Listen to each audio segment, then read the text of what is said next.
नमस्कार साथियों। देखिए, शिक्षा विभाग वालों को जिला आवंटन हो गया है। अब 27 से लेकर 30 जुलाई तक आपकी काउंसलिंग होगी। तो आप सभी को कौन सा जिला मिला है, क्या पहली प्राथमिकता मिली है, दूसरी मिली है, वो शायद आप सभी ने देख लिया होगा। उसकी लिस्ट हमने आपको हमारे टेलीग्राम चैनल पर प्रोवाइड करवा दी थी। ये जो दिशा निर्देश उसके साथ में जारी किए गए हैं, इस दिशा निर्देशों में काफी कुछ लिखा गया है, खासतौर से आपके डॉक्यूमेंट्स के बारे में। तो हर एक चीज के बारे में सारी बातें मैं आपको क्रिस्टल क्लियर कर दूंगा। ये देखने के बाद में आपको कुछ भी वहम नहीं रहेगा। लेकिन उससे पहले आप इस टेलीग्राम चैनल को ज्वाइन कर लेना, ताकि आपको समय के ऊपर अपडेट मिल सके। अब देखिए, अपन बात करते हैं हर एक चीज के बारे में, है ना। हर एक बिंदु का निचोड़ आपको यहाँ पर प्रोवाइड करवा दिया जाएगा। क्या आपका पुलिस वेरिफिकेशन वगैरह वो काउंसलिंग के समय चाहिए, क्या राजपत्रित अधिकारियों वाले जो चरित्र प्रमाण पत्र हैं क्या वो इसमें चाहिए या नहीं चाहिए, हर एक चीज के बारे में अपन बात करेंगे। लेकिन कंडीशन यही है कि आप वीडियो को स्टार्टिंग से लेकर एंड तक देखना।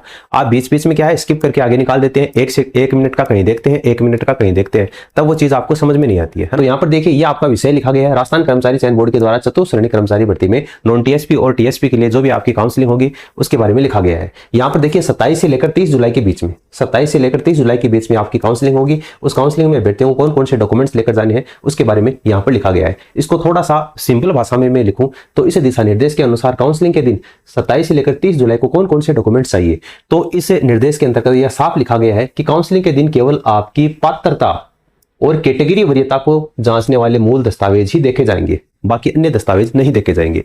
तो आपकी पात्रता और कैटेगरी जांचने वाले दस्तावेज कौन कौन से हैं, तो एक तो आपका मुख्य शैक्षणिक और पहचान संबंधी दस्तावेज, है ना। देखो कौन कौन से बनवाने हैं वो मैं आपको बताऊंगा, आप वीडियो में अंत तक बने रहना।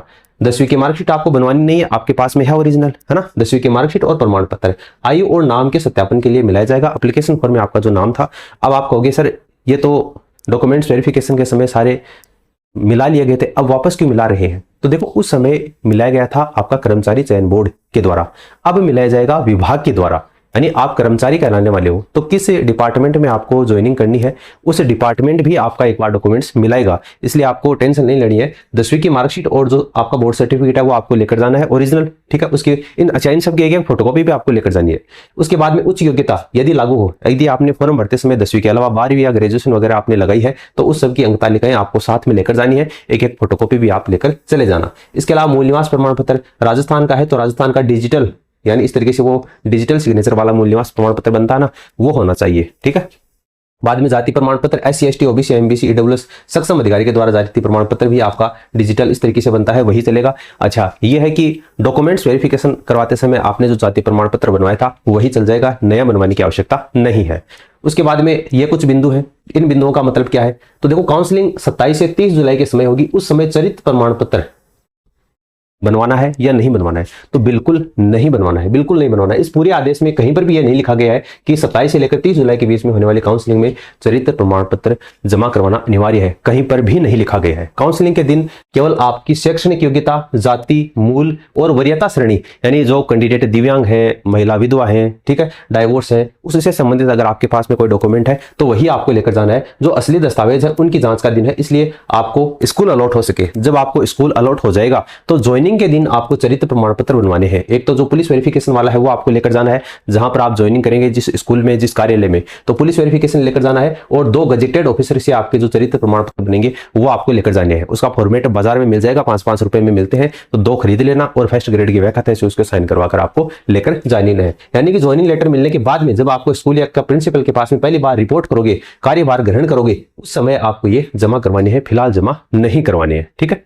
फिर आपको वरीयता वाला डॉक्यूमेंट्स लेकर जाना है, जिस कैंडिडेट के लागू होता है उसकी, यानी कि वो ज्वाइनिंग में अगर प्राथमिकता चाहते हैं तब उनको ये लेकर जाना है, ठीक है। यानी सबसे पहले जो दिव्यांग अभ्यर्थी हैं, 40% या उससे अधिक दिव्यांगता का मूल प्रमाण पत्र उनके पास में है तो वो आपको लेकर जाना है। आपको ज्वाइनिंग में वरीयता दी जाएगी, यानी आपके घर के पास में जितनी दूरी कम हो कार्यालय की, वहां पर आपको ज्वाइनिंग दी जाएगी। जो विधवा महिला है तो उनको पत्रिका मृत्यु प्रमाण पत्र लेकर जाना है और पुनर्विवाह न करने का शपथ पत्र लेकर जाना है। बाकी अन्य को नहीं लेकर जाना है, जो विधवा है उन्हीं को लेकर जाना है। ये शपथ पत्र बनवा लेना आप कोर्ट से, ये आपको लेकर जाना पड़ेगा। अच्छा, ये पहले वाला नहीं चलेगा, डॉक्यूमेंट्स वेरिफिकेशन में आप लेकर चले गए थे ना, वो नहीं चलेगा, आज की दिनांक का चलेगा, ठीक है। और परित्यक्ता जो डाइवोर्स है वो सक्षम न्यायालय की डिग्री, पुनर्विवाह न करने का शपथ पत्र, ये इनको देना पड़ेगा। और जो एकल महिला है, अविवाहित है, उनको अविवाहित होने का शपथ पत्र है वो देना पड़ेगा। तो ये शपथ पत्र ये विशेष कैटेगरी वालों के लिए है, तो ये देख लेना, ये आपको कोर्ट से बनवाना है और ये लेकर जाना है काउंसलिंग के समय। बाकी अन्य अभ्यर्थियों को नहीं लेकर जाना है, ठीक है। समझ में आ रही है बात। जिसके पति पत्नी प्रकरण है, यदि पति या पत्नी पहले से राजकीय सेवा में है और उसी जिले में कार्यरत है, जैसे अगर आपकी पत्नी लगी हुई है पहले से राजकीय सेवा में और उसी जिले में कार्यरत है, तो आपका सेवा प्रमाण पत्र आपको लेकर जाना है ताकि आपको भी उसी जिले के अंतर्गत पास में ही ज्वाइनिंग दी जा सके, अलग नहीं रखा जाए पति और पत्नी को। फिर असाध्य रोग पीड़ित यानी माता पिता या पति पत्नी में से किसी को कैंसर है, ब्रेन ट्यूमर है, किडनी ट्रांसप्लांट किया हुआ है या कोई और कोई बीमारी है, तो उसका चिकित्सकीय प्रमाण पत्र आपको लेकर जाना है ताकि आपको वरीयता दी जा सके ज्वाइनिंग में। फिर विवाहित अभ्यर्थी, इसको विवाह पंजीयन प्रमाण पत्र यानी कि मैरिज सर्टिफिकेट आपको लेकर जाना है और 2 से अधिक संतान न होने का शपथ पत्र आपको लेकर जाना है। ये इस आदेश में बिंदु संख्या 5 और 17 में लिखा गया है, ठीक है, तो ये आपको लेकर जाना है। तो ये सभी के लिए नहीं है, जो विवाहित है उन्हीं के लिए मैरिज सर्टिफिकेट लेकर जाना है और 2 से अधिक संतान न होने का आपको शपथ पत्र, तो ये कोर्ट से बनवा लेना, जो भी विवाहित कैंडिडेट है उनके लिए। और ये जो विधवा है, परित्यक्ता है, अविवाहित है, महिला है, एकल महिला, उनके लिए शपथ पत्र बनवाना है, बाकी अन्य को शपथ पत्र नहीं बनवाना है, ठीक है। अब देखिए आगे अपन बात करते हैं, जो भी कैंडिडेट राज्य से बाहर से है, जैसे कोई हरियाणा से है, कोई उत्तर प्रदेश से है, मध्य प्रदेश से है, 4th ग्रेड में लगे हैं, तो उनको यहाँ पर काउंसलिंग करेंगे। तो यहाँ पर देखो साफ तौर से लिखा गया है, उन अभ्यर्थियों को केवल काउंसलिंग करवाई जाकर पद सुरक्षित रखे जाए और पद स्थापन आदेश अभ्यर्थी के प्रमाण पत्र वैध पाए जाने पर ही जारी किए जाए। यानी आपको ज्वाइनिंग में थोड़ी लेट दी जाएगी, हो सकता है कि 10-15 दिन का टाइम आपको लगे, 1 तारीख को आपका ज्वाइनिंग लेटर जारी ना हो, लेकिन यहां पर आपको काउंसलिंग में तो वरीयता दी जाएगी, लेकिन ज्वाइनिंग लेटर तभी जारी होगा जब आपका जो डॉक्यूमेंट्स है 10वीं की 12वीं की जो भी मार्कशीट आप लेकर आए हो बाहरी राज्य के हैं, तो बोर्ड उनको मिलान करेगा, है ना, जो जांच दल गठित करेगा और वो आपके बाहरी राज्य में भेजेगा, जिस संस्थान जिस यूनिवर्सिटी से आपने ये 10वीं के पास की है मार्कशीट, वहां पर जाकर उसको क्रॉस वेरीफाई करेगा। तो आपको घबराने की आवश्यकता नहीं है, अगर आपकी मार्कशीट बिल्कुल सही है तो आपको ज्वाइनिंग मिल जाएगी, भले ही 10-12 दिन आपकी लेट हो जाए। अब सबसे बड़ा भ्रम आपको दूर करना है कि पुलिस वेरिफिकेशन और मेडिकल ये कब चाहिए, तो बिंदु संख्या 13 में साफ तौर से लिखा गया है, नियुक्ति पर कार्यग्रहण से पूर्व है, नियुक्ति पर कार्यग्रहण से पूर्व है। इसका मतलब ये काउंसलिंग में नहीं चाहिए आपको, है ना, काउंसलिंग में आपको ना तो पुलिस वेरिफिकेशन चाहिए और ना ही मेडिकल चाहिए। कल जो टीएसपी वाले बच्चे हैं, मैंने आपको कल वीडियो प्रोवाइड कराया था, उसमें दिशा निर्देश में ये लिख दिया 13 नंबर पॉइंट में कि मेडिकल और पुलिस वेरिफिकेशन भी चाहिए, तो बच्चे काफी परेशान हो गए। लगातार उनके कमेंट आ रहे थे कि पुलिस वेरिफिकेशन तो हमने बनवाया नहीं और ना ही मेडिकल बनवाया है, मेडिकल तो ज्वाइनिंग लेटर आने के बाद में बनता है, तो कहां से लेकर आए। तो वो विभाग की गलती थी, उसने गलती से मेंशन कर दिया कि पुलिस वेरिफिकेशन और मेडिकल चाहिए। यहां पर आपको साफ तौर से मेंशन कर रखा है पॉइंट नंबर 13 में, नियुक्ति पर कार्यग्रहण से पूर्व आपको चाहिए, इसका मतलब आपको काउंसलिंग के समय ये नहीं चाहिए, ठीक है। कार्यग्रहण से पूर्व नियमानुसार संबंधित अभ्यर्थी का जो पुलिस अधीक्षक के द्वारा जो चरित्र सत्यापन रिपोर्ट होगी और सक्षम अधिकारी के द्वारा आपका जो हेल्थ सर्टिफिकेट बनेगा सीएमएचओ के द्वारा, ये आपको लेकर जाना है जहां पर आप स्कूल में ज्वाइनिंग करोगे। 31 जुलाई के बाद में आपका ज्वाइनिंग लेटर आ जाएगा, उसके बाद में जब आप कार्य ग्रहण करोगे जैसे 5-4 अगस्त को, तब आपको वहां पर ये जमा करवाना है। अब एक बार सरल भाषा में आपको फिर से समझा देता हूं, ठीक है। योग्यता और कैटेगरी जांच बिंदु संख्या 1 से 4 तक डीईओ ऑफिस आपके मूल दस्तावेज यानी 10वीं की, जाति की, मूल निवास की, इनका मिलान करेगा। जो आपने एप्लीकेशन फॉर्म भरा था ना, उससे मिलान करेगा। ओबीसी एमबीसी का सर्टिफिकेट समय सीमा के भीतर बना हुआ होना चाहिए, तो वो आपकी जांच करेगा। बिंदु संख्या 6 में गर्भवती महिला अभ्यर्थियों को बारे में लिखा गया, यदि कोई महिला गर्भवती है, प्रेग्नेंट है, तो कार्मिक विभाग के नियमानुसार उनको राहत प्रदान किया जाएगा। जैसे किसी का अगर 7वां महीना 8वां महीना चल रहा है, प्रेगनेंसी लास्ट स्टेज पर है, तो काउंसलिंग तो उसकी कर ली जाएगी और नियुक्ति में उसको थोड़ा राहत प्रदान कर दिया जाएगा। फिर बिंदु संख्या 10 में लिखा हुआ है कि दिव्यांग अभ्यर्थियों का रीवेरिफिकेशन होगा, यानी जो भी दिव्यांग अभ्यर्थी उनके प्रमाण पत्र है 40% से ऊपर दिव्यांगता वाले, उनकी जांच के लिए काउंसलिंग के दिन मुख्य चिकित्सा अधिकारी और जो आपका सीएमएचओ है उसके माध्यम से मेडिकल बोर्ड का गठन करके उसका सत्यापन करवाया जाएगा। बिंदु संख्या 11 में लिखा हुआ है कि जो भी कैंडिडेट बाहरी राज्य से जिनकी डिग्री लेकर आए हैं, उनको 10वीं और 12वीं की जो मार्कशीट है बाहर के राज्य की बोर्ड की है, उनकी काउंसलिंग करके पद सुरक्षित रखा जाएगा और उनका ज्वाइनिंग लेटर डिग्री सत्यता की जांच वेरिफिकेशन होने के बाद में ही उनको नियुक्ति दी जाएगी, पहले उनको नियुक्ति नहीं दी जाएगी, ठीक है। बिंदु संख्या 12 में लिखा हुआ है कि कार्यालय यानी डीईओ ऑफिस के कुल खाली सीटों का 85% पद ही काउंसलिंग में दिखाया जाएगा। क्यों दिखाया जाएगा? देखिए बहुत सारे अभ्यर्थियों का लगातार ये कमेंट आता है, जो भी विधवा है, परित्यक्ता है, जो फिजिकली हैंडीकेप है, जो स्पोर्ट्स पर्सन है, जो एक्स सर्विसमैन है, उनका लगातार कमेंट आता है इंस्टाग्राम पर, डीएम पर, रोजाना उनका यही एक सवाल होता है कि सर हमें हमारा रिजल्ट डिक्लेयर नहीं किया गया। तो ये जो जिनका रिजल्ट डिक्लेयर किया जा चुका है, चाहे आप शिक्षा विभाग मान लो, चाहे चिकित्सा विभाग मान लो या अन्य और तमाम विभाग है, इनको पहले वरीयता के अनुसार पोस्टिंग मिल जाएगी, तो सीटें तो इनकी भरी जाएंगी। फिर विधवाओं को, परित्यक्ताओं को, फिजिकली हैंडीकेप को, जिनका प्रोविजनल में रखा गया है, उनको पास में स्कूल अलॉटमेंट नहीं होगा, तो क्या हमें दूर जाना पड़ेगा? नहीं जाना पड़ेगा। इसी आदेश में लिखा हुआ है कि कुल खाली सीटों का 85% पद ही काउंसलिंग में दिखाया जाएगा। जैसे मान लीजिए कि एक स्कूल है जहां पर 10 सीट खाली है ना, तो वहां से 8 सीटों को ही भरा जाएगा, 2 सीट आपके लिए खाली रखा जाएगा, ठीक है। यानी आपका 80% 85% पद ही आपको दिखाए जाएंगे।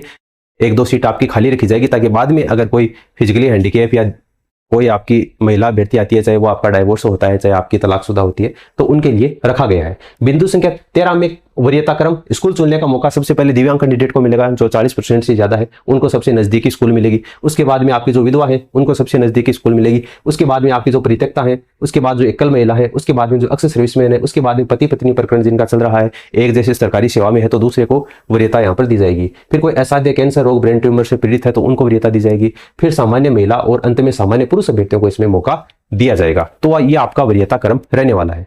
बिंदु संख्या 16 से 20 में शपथ पत्र जो ज्वाइनिंग के समय लगेंगे, ज्वाइनिंग के समय लगेंगे, ना कि काउंसलिंग के समय, है ना। तो ज्वाइनिंग के समय आपके 50 रुपए के स्टाम्प पर 1 जून 2002 से के बाद में 2 से अधिक संतान न होने का शपथ पत्र बनवाना है। तो ये काउंसलिंग के बाद में बनवा लेना आराम से, है ना, कोई दिक्कत नहीं है। फिलहाल जो भी महिला अभ्यर्थी आज जिनके एग्जाम है तो वो एग्जाम देने के लिए जाए। फिर आपका जैसे शनिवार पड़ जाएगा, दितवार आ जाएगा, सोमवार से आपकी काउंसलिंग है, तो घबराने की आपको आवश्यकता नहीं है। काउंसलिंग में आपको नहीं चाहिए, है ना। 27 तारीख के बाद में जैसे काउंसलिंग पूरी हो जाए, उसके बाद में जैसे आपका ज्वाइनिंग लेटर जाए, चाहे तो उसके बाद में बनवा सकते हो, कोई दिक्कत नहीं है। आपको स्कूल में जमा करवाने हैं। धूम्रपान और गुटखा न खाने का वचनबद्ध, अच्छा ये एक में ही बनवा लेना, सबको अलग अलग बनवाने की आवश्यकता नहीं है। संविधान के प्रति निष्ठा और दहेज न लेने का घोषणा पत्र और शैक्षणिक योग्यता आपकी वैध है शपथ, इसमें बिंदु संख्या 22 के अनुसार ये सभी संयुक्त रूप से ज्वाइनिंग के दिन ही जमा होंगी। संयुक्त रूप से ज्वाइनिंग के दिन जमा होंगे, जहां पर आपको शिक्षा विभाग में, जहां पर स्कूल में आपको प्रिंसिपल के पास में आपको ये जमा करवाने हैं। बिंदु संख्या 23 से लेकर 27 में सेवा नियमों में आपको 2 वर्ष तक प्रोबेशन पीरियड के दौरान आपको नियमित फिक्स वेतन ही दिया जाएगा लेवल फर्स्ट के अनुसार, ठीक है। और आपको 15 दिन का कैजुअल लीव्स मिलेगी, आकस्मिक अवकाश मिलेगा। यहाँ पर देखिए पे लेवल फर्स्ट, बहुत सारे अभ्यर्थी हैं जो कि बिना फालतू में ही बहस करते रहते हैं कि सर लेवल सेकंड की वैकेंसी है, लेवल सेकंड के अनुसार वेतन मिलेगा, सर इसमें ये टाइपिंग एरर है। अच्छा बहुत सारे मतलब मैंने भी देखा है टेलीग्राम चैनल पर, यूट्यूब पर बता रहे हैं कि ये टाइपिंग एरर है। अरे भैया ये टाइपिंग एरर नहीं है, ये टाइपिंग एरर नहीं है। 4th ग्रेड की जो भर्ती है वो लेवल फर्स्ट के अनुसार आपको वेतन मिलेगा प्रोबेशन पीरियड में, है ना। उसके बाद में लेवल सेकंड के अनुसार वेतन मिलेगा। यहाँ पर देखो लेवल फर्स्ट के अनुसार प्रोबेसर ट्रेनी परिवीक्षा कारण प्रशिक्षित के रूप में 2 वर्ष के प्रोबेशन पर राज्य सरकार के आदेश अनुसार, यानी 2 साल का आपका जो प्रोबेशन पीरियड रहेगा उसमें आपको लेवल फर्स्ट के अनुसार ही वेतन मिलेगा। जो भी आपका 12,000 समथिंग रुपए है, कटकटा के आपको 10,700-800 रुपए समथिंग मिलते हैं, वही आपको वेतन मिलने वाला है। बाकी बहस करने को आप कुछ भी कर सकते हो, आपका स्वतंत्र अधिकार है, लेकिन कहने का मतलब है आपको वेतन जो है वो लेवल फर्स्ट के अनुसार ही मिलेगा। अब कल बहुत सारे अभ्यर्थियों को यह भी कहना था कि सचिवालय वालों को लेवल सेकंड के अनुसार मिला था। अरे भैया नहीं मिलेगा, चाहे सचिवालय वाले हों, चाहे आरपीएससी वाले हों, चाहे आप एआरडी वाले हों, तमाम 115, 16, 40 विभाग जितने भी हैं सभी को लेवल फर्स्ट के अनुसार ही 2 साल तक वही वेतन मिलने वाला है। और सभी में वेतन की बढ़ोतरी उसी के अनुरूप होगी, चाहे वो सचिवालय हो, चाहे आपका आरपीएससी में हो, उससे कोई फर्क नहीं पड़ता, क्योंकि सारे जो है वो 4th ग्रेड कर्मचारी ही है, चाहे वो सचिवालय में लगो, चाहे आपके आरपीएससी में लगो, चाहे एआरडी विभाग में लगो। उसके बाद देखो आदेश और स्टाम्प शपथ पत्र के बारे में क्या लिखा है।